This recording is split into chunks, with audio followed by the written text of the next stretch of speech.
We are in the last of the 6 sessions on the traditional, ancestral, and unceded territories of the Musqueam, Squamish, and Tsleil-Waututh First Nations.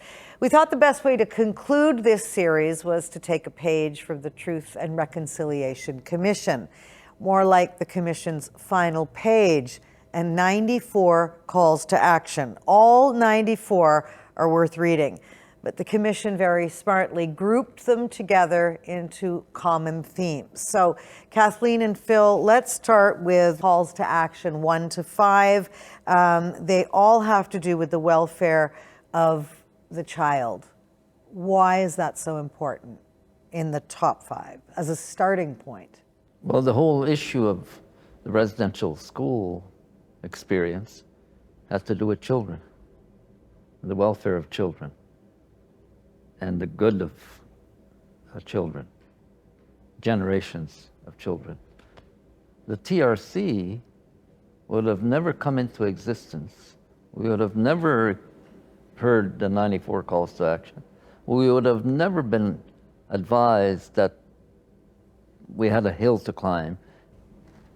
This government and church-inspired experiment led us down the path where we are now talking about what do we do to bring about reconciliation, given the horrific experiences of many. My name is Cindy Blackstock. I'm Gitxsan, which is a nation in British Columbia. I am the Executive Director of the First Nations Child and Family Caring Society Canada and a professor at McGill University. You know, I think of the Truth and Reconciliation Commission's calls to action as the survivors' work plan for the country. And those survivors told their truths through their tears so that this generation of children and ones to follow would not have to endure unnecessary family separations, poor educational opportunities, or poor health care. And that's why the first 5 to 6 calls to action all directly focus on children. People hear the word overrepresentation. I don't really like that word because it's too easy to say. What we know from the data about the overrepresentation, in quotes, of First Nations children is that they're 17.2 times more likely to be in foster care than other children. The reasons for that link right back to colonialism, poverty, poor housing, caregiver mental health issues that result in addictions and sometimes in domestic violence. Those are the issues that put our kids at risk. The way I like to think about it, though, is the way children themselves think about it, which is how many nights do I see my mom? And in evidence before the Canadian Human Rights Tribunal on a long case that is still going on to remedy inequalities in First Nations children's services, the number of sleeps that First Nations children spent away from their families and in foster care between about 1989 and 2011 was over 66 million nights. That's a lot of childhood. And it can be prevented by the Government of Canada providing the equitable and culturally based supports that these families need to overcome the trauma of residential schools and to be able to thrive. Because the survivors wanted to make sure that the harms that were done to them, specifically being separated from their families and not getting the education that they deserved and the health care they deserved, that should never happen again, including to their grandchildren. So they prioritize the treatment of this generation of children and the ones to follow in what they require the country to do. I know as a viewer, as an observer, it was riveting, it was horrifying, it was painful to watch, to listen to these stories day after day as the Commission moved forward toward that report. What was it like being so close to it, the creation of it and seeing it unfold? Kathleen and I started off this process of negotiating the settlement agreement as partners. The largest settlement, we should say, in Canadian history. And one of the largest in the world. First of all, let me say that it was the biggest honor of my life to be involved in this. I came from a human rights background as a professor of law, and also was very much involved in the women's movement and did a lot of things around the world, but being involved in this Canadian case and being able to have some say, which was an incredible honor, it changed my life. It changed my appreciation of who I am and where I fit in. And so, yeah, being on the inside, I was able to bring what I knew as a lawyer and as a professional human rights advocate and activist. I was able to bring that to this concept and have somebody like Phil and Fred Kelly and other elders help shape that knowledge into a approach which would address, you know, these horrific problems in Canadian law, in Canadian history, and to come out at the other end with something that might change things. We had no guarantees, of course. But what's interesting about the TRC and what people need to understand about it is all of the calls to action are about systems, right? There's a child welfare system. There's the judicial system. There's the prison system.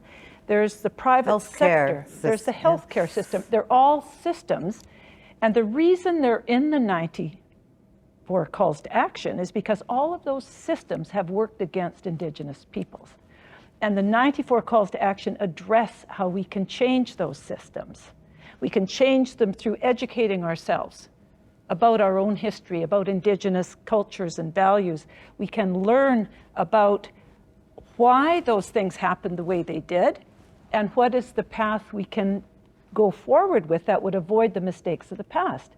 So that's what's so transformative about the TRC calls to action, because if they were all implemented, and it's not just the federal government's job to implement them, there's recommendations or calls to action in there that apply to provinces, municipalities, the private sector, banks. This is on some level part of that as well, this desire to help people better understand something we never learned in school. Well, you know, the Chief Commissioner, Murray Sinclair, famously said, all this problem started with education. The way to cure it is through education, you see.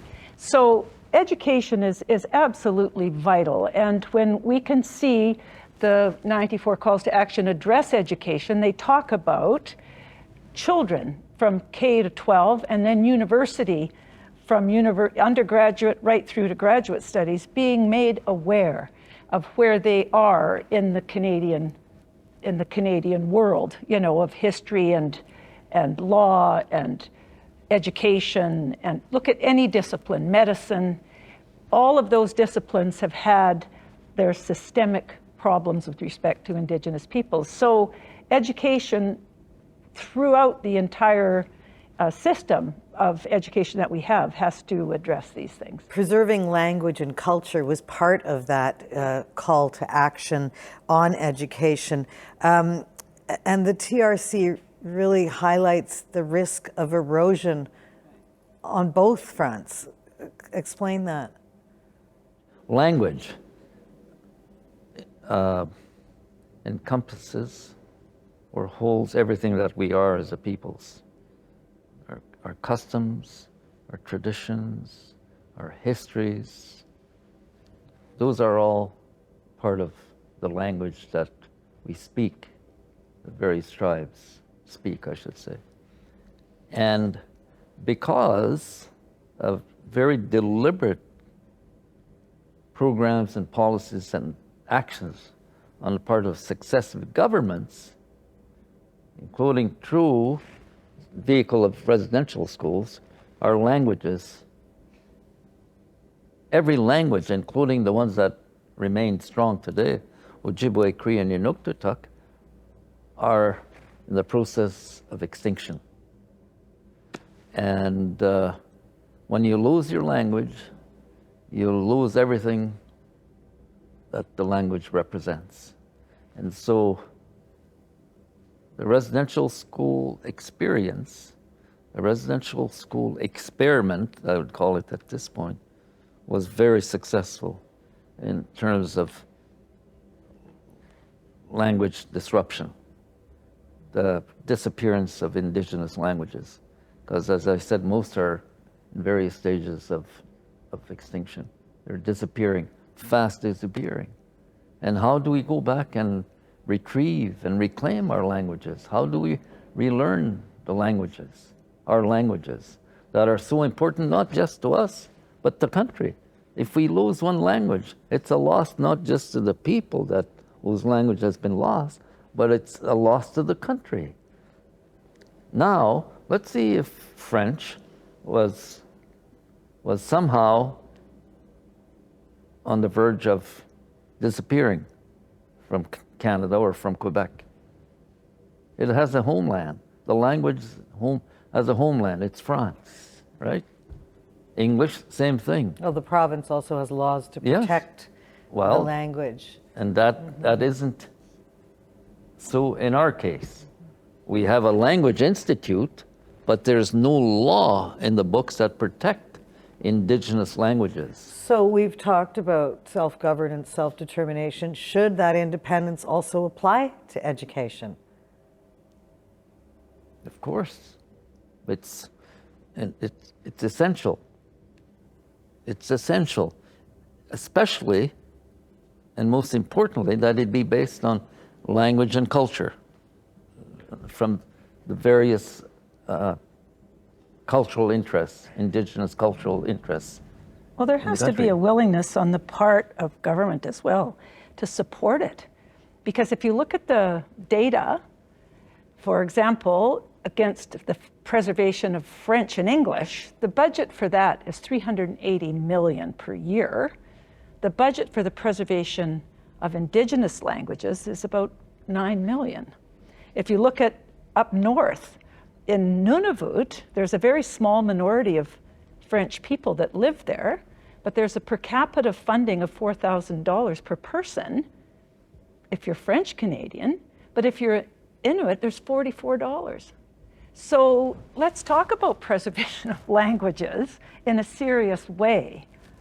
You know, if Canada is serious about its culture and its First Peoples, and, you know, the problem is that they're not serious about it, because if they were serious, just like the Indian residential schools, if they were serious about educating the kids, they would have funded it properly. How many languages are we talking about? Well, as Phil said, there's basically... There's 70 plus. I'm probably understating this, but at a minimum, there are between 70 and 100 distinct Indigenous languages in the country. But over Like 67% are dying. Yeah, how many? 67%. Just about all of them, in fact. Every one of them. Ojibwe is disappearing, Cree is disappearing, Inuktitut is disappearing, even though these are the strongest Indigenous languages that exist in Canada. I want to continue our exploration of the calls to action, where you feel we're at now at this stage. And I mean, if you had to put a priority on it, so many of them, more than a dozen, have to do with the justice system. Does that volume also indicate the critical nature of forcing change on that front? And I know we talked about the justice system in an earlier session, but I'd love your thoughts on that. Well, I don't think they're numbered strategically necessarily in terms of importance, because every single one of those 94 calls to action are critical, important, and absolutely essential in terms of addressing those 94 calls to action. When the report was made public, it was very clearly spelled out that this was about reconciliation. The TRC report and the 94 calls to action was to lead to reconciliation. And we were reminded that reconciliation was a journey. It would be like climbing a steep hill, and it would be very, very difficult. There would be no easy steps in bringing about reconciliation. And it was true then, it's even more true now, right? That it's not going to be easy. It's going to be a very difficult journey that we're all on, and some will want to bail from the journey. They'll want to take the easy way out and say, well, that's not my responsibility. I didn't cause those harms. Why should I be forced to think about reconciliation? Had nothing to do with it. And that may be true, but it's a weak excuse. Well, one of the things that I think we need to remember is what colonization is when we talk about assimilation. And there we can look at what I call the savage and civilized dichotomy. This has been said by others, like Robert Williams from the United States. And really what it is an idea that everything that Indigenous peoples are is savage, and everything that the Western civilization does is civilized. And that has been threaded through government laws, government policies, and indeed even into the Canadian psyche. By not educating Canadians about First Nations, Métis, and Inuit peoples, or newcomers to the country about First Nations, Métis, and Inuit peoples, and propagating different stereotypes. The key thing that I want people to remember is that the harms done to First Nations, Métis, and Inuit peoples in the past, and the ones happening right now, they could have been prevented. In a large majority of cases, there were solutions on the books. The public knew about those solutions, and the government chose not to implement them. They didn't fail. That's a different thing. They chose not to implement them. And that choosing has been made possible when the public isn't paying attention. The good news is, for example, with the Truth and Reconciliation Commission's calls to action, we saw the government implement more of the calls to action in the 6 weeks following the discovery of children in unmarked graves than in the previous 6 years. So when the public holds its attention to these solutions, like Murdered, Missing Indigenous Women and Girls National Inquiry, Truth and Reconciliation Commission, before that something called the Royal Commission on Aboriginal Peoples, and they keep on asking their politicians about it, then change actually happens that's durable and that's in the best interests of First Nations, Métis, and Inuit peoples, and Canada too. How do you gauge success or progress with reconciliation? It's one example is going to school, an elementary school in Calgary, and learning that that school teaches kids about residential schools, about Indigenous peoples, about treaties, in a very rudimentary way, right? Not, or superficial way, and not at incredible depth. But the kids that attend that school and attend those classes are asking questions about residential schools. And I think that's progress. Kids that have an opportunity to go to a sweat or are exposed to teepees and what they mean, and they're given an opportunity to assist and support the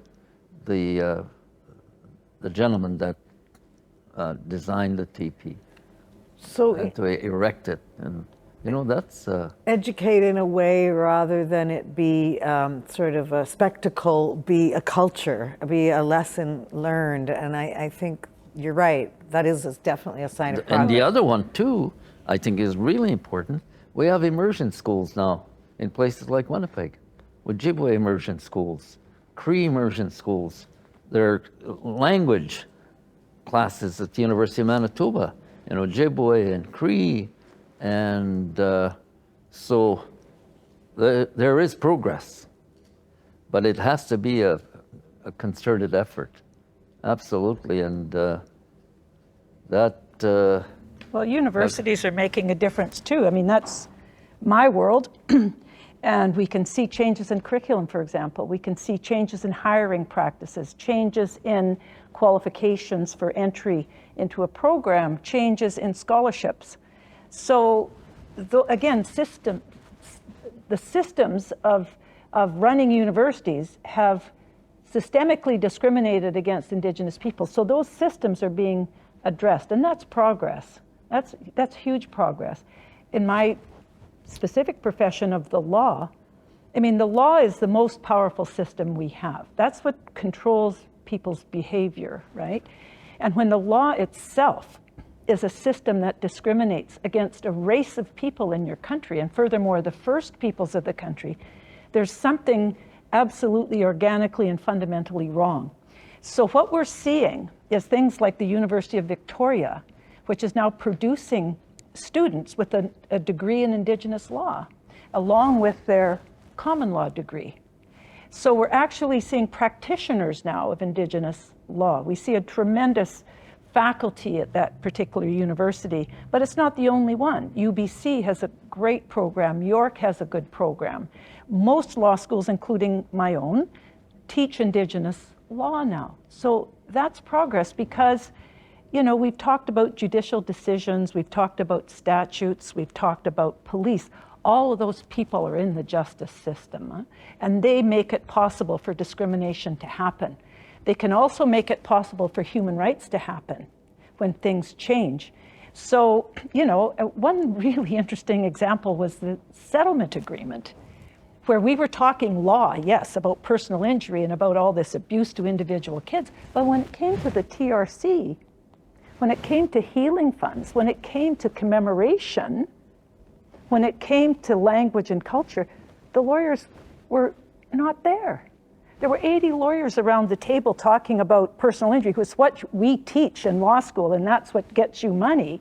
We don't teach truth commissions. We don't teach about healing. We don't teach, or haven't in the past, taught anybody about Indigenous values. So when we negotiated the Truth Commission, we were the only people there. That The actually speaks AFN volumes right there, Yes. and the lack of understanding. That's right. Well, or they weren't that's not comfortable. my That's not my world. world. That's not my world. So even though it was abundantly clear to us that this was the most important piece, that the clients, this is what they really wanted as their number one priority, all of those other lawyers were out of the room. Nobody kept them out, but they didn't attend because my guess is they didn't feel comfortable. They didn't understand that type of remedy. It's not taught in law schools. So, you know, that speaks to our curriculum. It speaks to the importance we put on, you know, our multi-juridical system. As I was saying earlier, we do have 3 systems of law in this country, but this one over here, Indigenous law, has been ignored. And now it is being reawakened.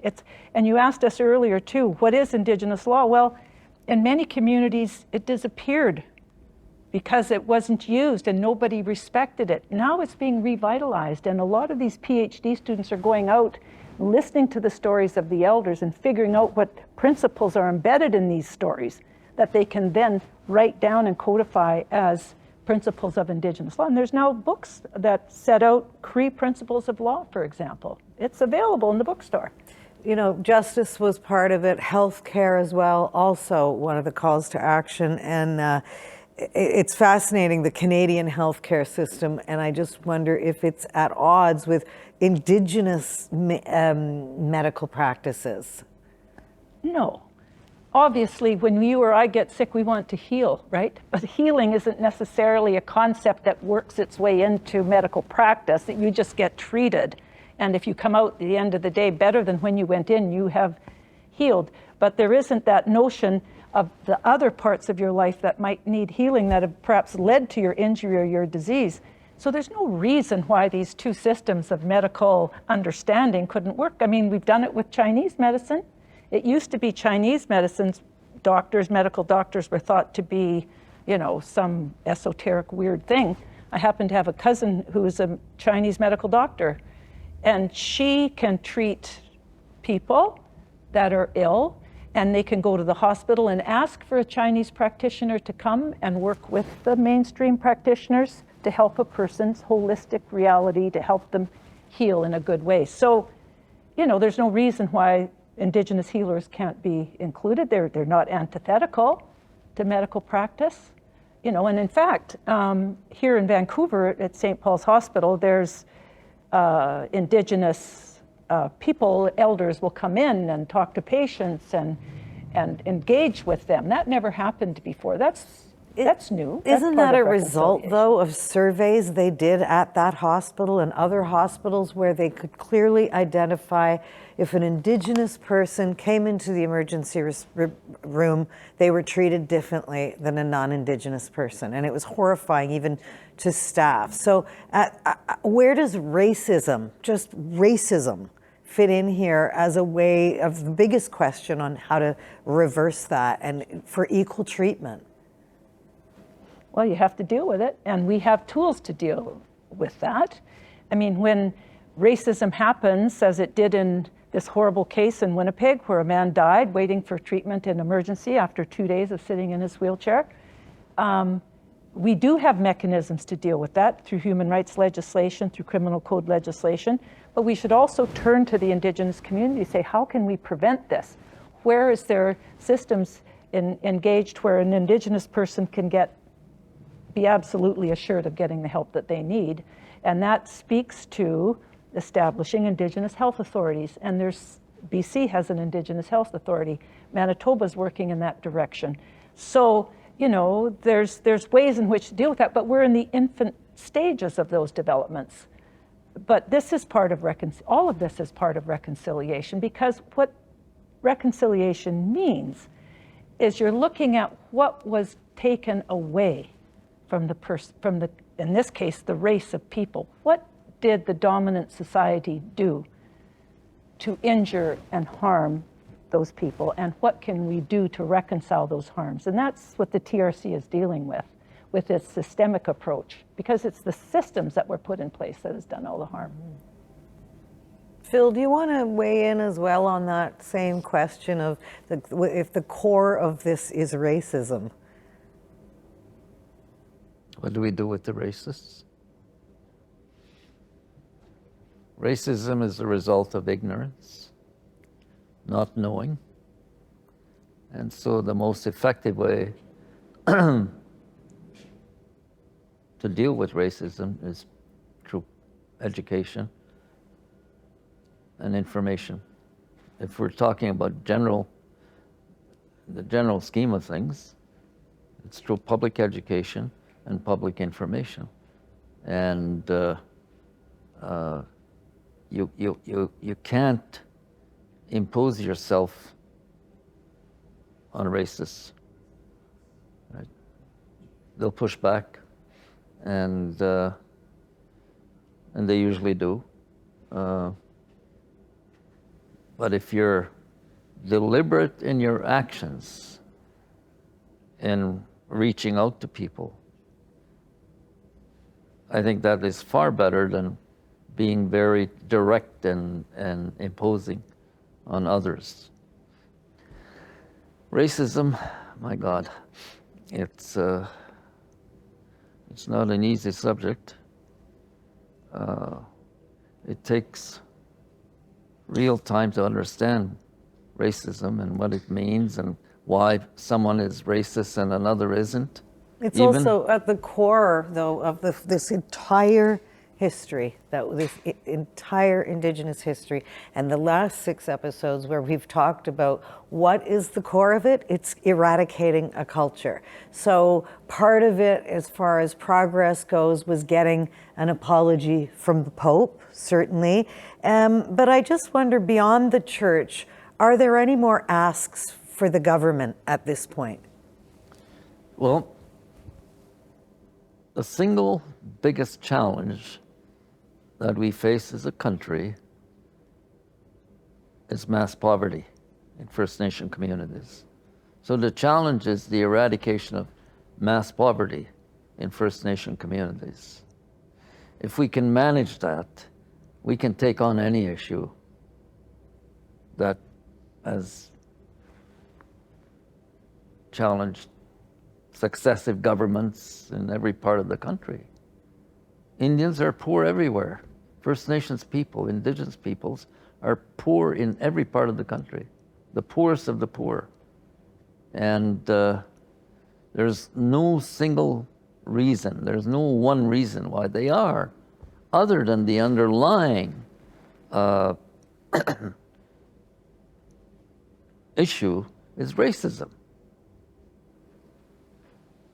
I mean, I've sat down in airports next to very prominent business people, and they engage me, let's say, they try and engage me in a discussion, a conversation about Indigenous peoples. And one of the accusations that was leveled, not against me necessarily, but it included me, is that why can't you trust your people? Why is it that they don't deliver?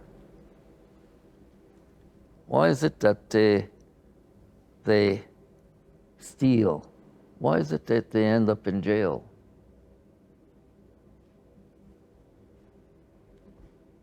There's no answer for that. Right?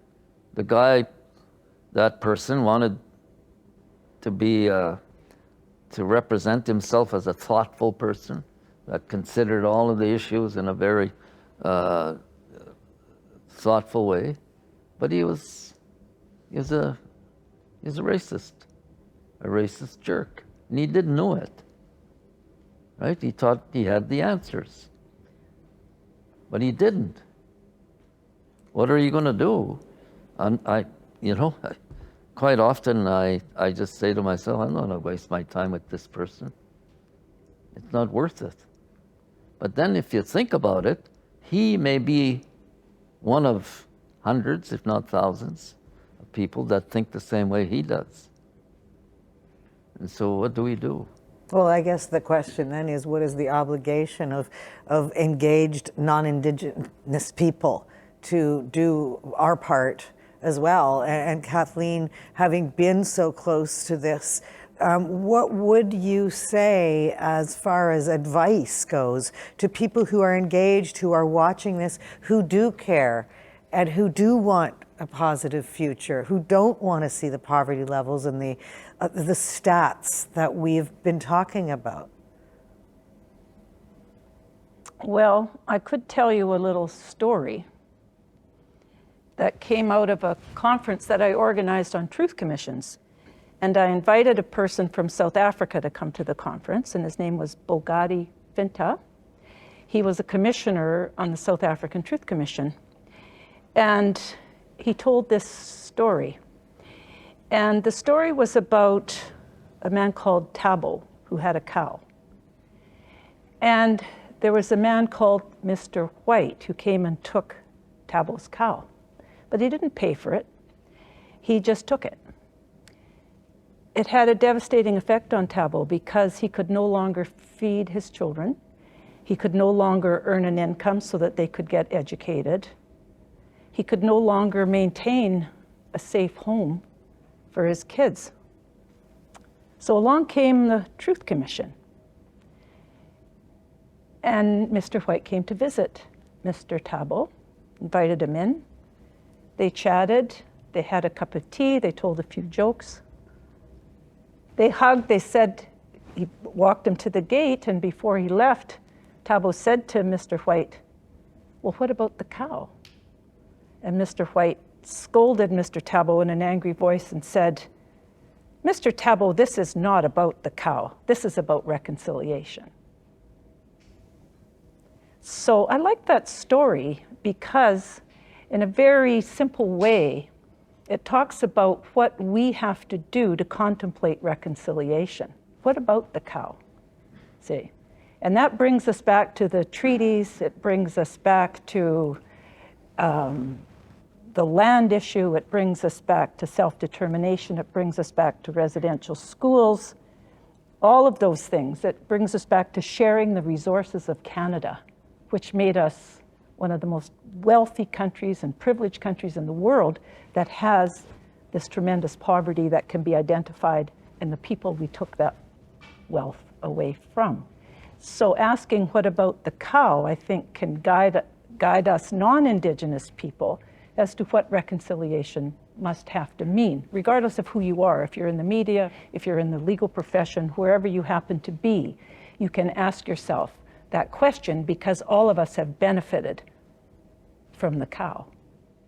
It's a great story, and it really is powerful in telling it. And I wonder, Phil, for you, I mean, the word reconciliation, when I think of the amazing story of your mother having been the first woman on an elected band council. Mm-hmm.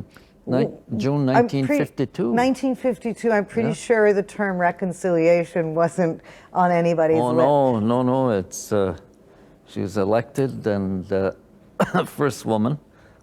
But what do we take from her life, her forcing change, and where we are today as we sort of wrap up this whole concept of... Well, that was a good example to me, you know, that anything is possible. If I reflect back on that moment, I attended one council meeting with her, and at the band hall on the stage where the council members would meet, and she was there. I sat beside her and I listened to the council speak, the chief, and yeah, it was a pretty interesting moment. It was inspirational. I didn't think about it in those terms, right? Oh gosh, my mom is inspirational. She's such a tough woman. Where she demonstrated her toughness and her commitment and how to deal with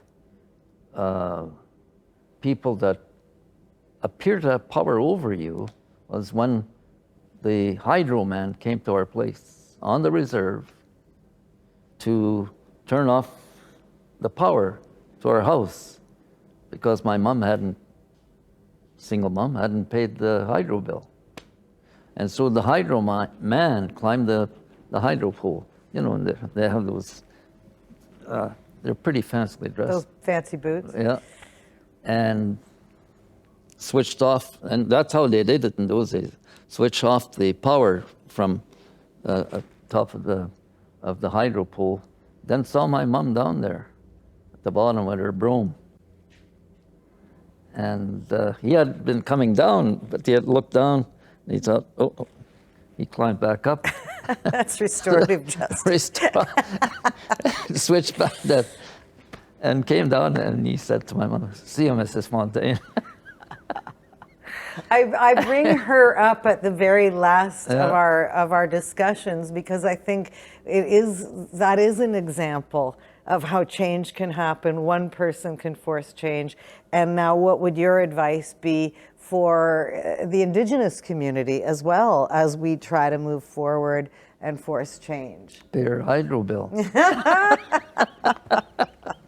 Pay your bills. And it just so happens that at that time my mom couldn't, but she was desperate, right? She was going to be desperate, and she took matters into her own hands, and that was it. And I wonder what the hydro man said to his boss when he got back to the station in the town next to the reserve there. It must have been pretty funny to him as it was to us. We laughed about that at home, right? And so sometimes desperate times, cliche, right, require desperate measures. And you do what you have to do. You take matters into your own hands. And you hope that with good sense, you'll make the right decision, that you'll make the right decisions. And I took that approach when I was elected as a young leader in my community. I was just a young guy. I didn't really know how to run or manage the affairs of a community. I had to learn as I went along. And I came into the position angry. that's not why I was elected. I was just a young guy. They didn't elect me because they knew I was an angry guy, but I was angry with government, with generally with white people, and most of my actions in the early days of my tenure, my 4-year tenure as chief, was motivated by anger, retribution, and use a lot of rough language, and I just thought that was the way to do it. That's the way things were done. That's the way you made progress. But I learned that it wasn't. I learned that it was far healthier to be respectful to people and to treat others the way you wanted to be treated. And my first target was always the government people, right? Because that was the interaction that most engaged me. And so, like the Indian agent that left the band office and told me that he wasn't welcome there. He didn't feel welcome. And he said he was going to leave. And I said, good, fine, leave then. And you know, I could have handled it a different way maybe, and treated them with more respect than I had. And because he was a decent guy, he was just young, and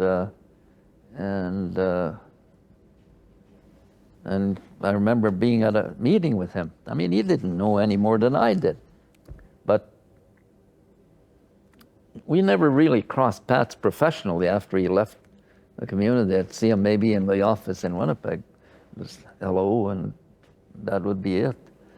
But it wasn't long after that kind of experience when I left the position of chief, and I became a civil servant as well.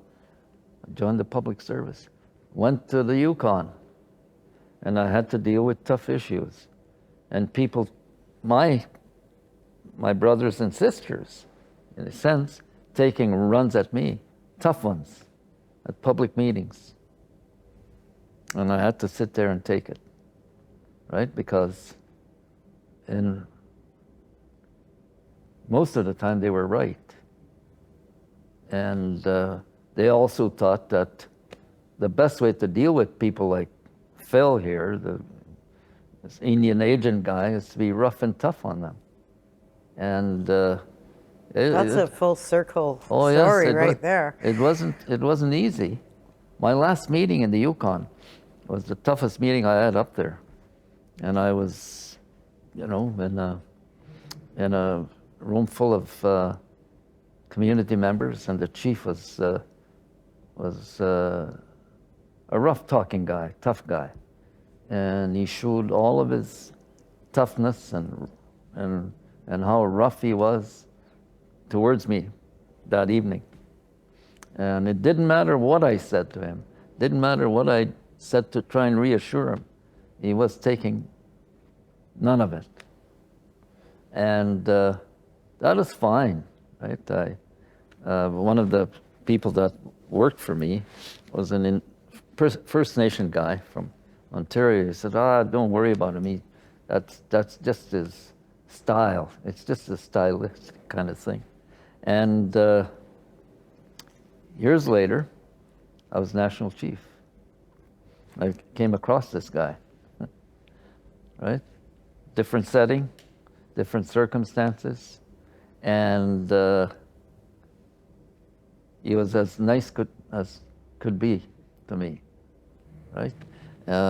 Respectful, and I'm sure he remembered as well as I did our last meeting, the last confrontation he had with me, and it was all in the past. We were moving forward, and Or were you more powerful than he was, and he was afraid of you? well, I occupied a different role, and not necessarily more influence, but I tried to exercise as much influence as the position could bring to the table when I was dealing with government. And I wasn't the savviest guy in the room or the smartest guy, never. I never came into Rome thinking that I was going to demonstrate to the people there that I was the smartest guy, right? I wasn't. I never was, and so I had to learn. I had to learn quite often on the spot, and in the main, it worked out quite nicely for me. If you're thinking of it, if you're thinking of this in terms of my career and what I've been able to do with what little I had in the head, it's not bad, you know, not bad. Come from a reserve. I was a res guy, poor, single mom, and to try and figure my way out of this situation. It wasn't easy.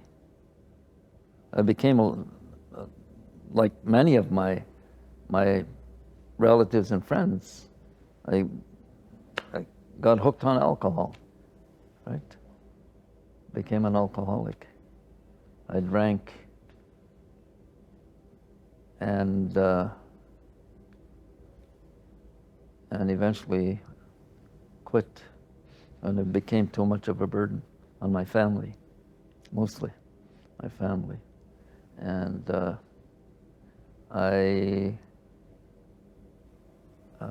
yeah, okay.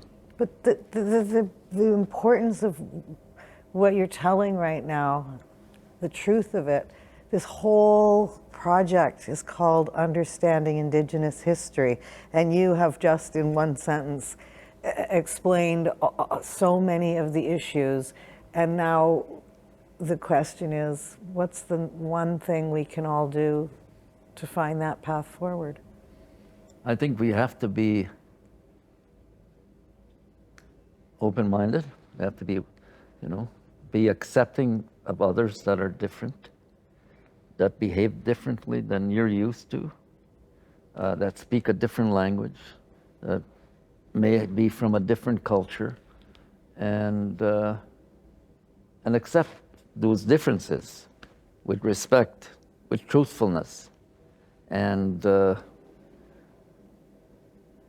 if you do it that way, I think it's far better than being truly aggressive. I remember when I first went to Toronto, when I was a young guy with the Company of Young Canadians. I was sent on a mission there to go meet with one of the volunteers of the Company of Young Canadians. Most of the street was filled with white people, walking here and there and busy going this way and that way. I go back now, and this has been so for a number of years, the colors are so different, so many different cultures, so many different languages, and the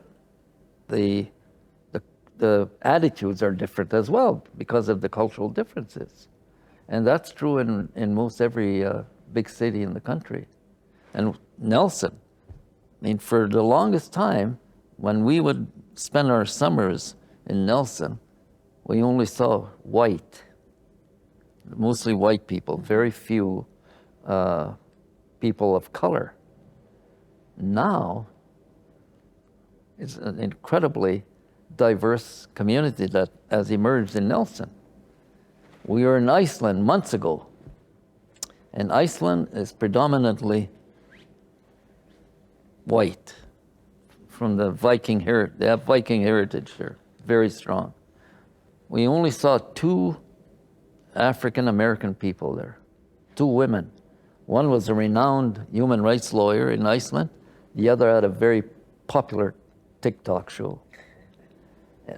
2 in this country that was, the women all looked the same. Kathleen made this remark.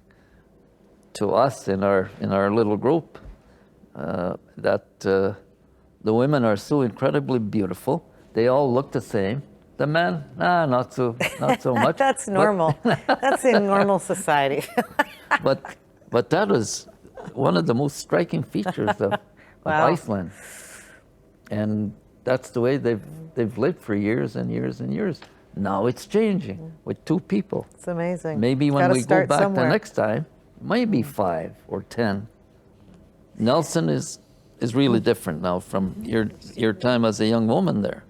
I feel like honored, first of all, to have had this opportunity to sit with both of you, to learn from both of you on, you're such a dynamic, fascinating couple with so much history on the Indigenous and non-Indigenous side. And I want to just thank you for letting me to be part of this really exciting project. Oh, thank you, Lisa. I hope It's been an honor to work with you. You were our first choice. we'll cut that part, Phil. Yeah, you were. No, really, you were. When we were looking around to see who we might call on to be moderator to this important discussion that Kathleen and I believe had to take place, we turned to you. I am so honored. It is definitely a complicated journey. It's a complicated history, and I am just so honored and grateful to both of you for bringing me into this fascinating project, an important project. I've loved learning and listening to both of you.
University Canada West and University of Niagara Falls, Canada are immensely proud to work with Phil Fontaine, Dr. Kathleen Mahoney, Lisa Laflamme, and everyone that poured their hearts and time into this project.